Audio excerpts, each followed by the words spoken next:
anything to my staff. How dare you touch his t-shirt? Police take डराएगा क्या बच्चा?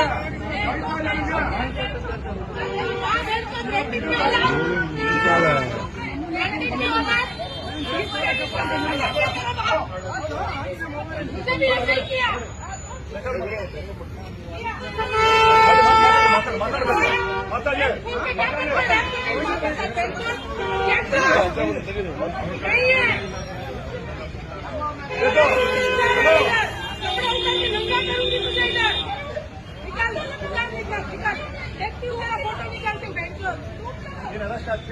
ಕರ್ಸಿ ತರ ಮಾತಾಡೋದು ತಪ್ಪ ಹೇಳ್ತೀನಿ. ಅರೆಸ್ಟ್ ಮಾಡಿ ಹೇಳಿಸಿದ್ರೆ ಅರೆಸ್ಟ್ ಮಾಡಿ ಅವ್ರ ಆಫೀಸಲ್ಲಿ ಕೆಲಸ ಮಾಡ್ತಿರೋದು ಇಲ್ಲಿ ವಿಲ್ ಕ್ಯಾಂಪ್ ಹಾಕಿತ್ತು.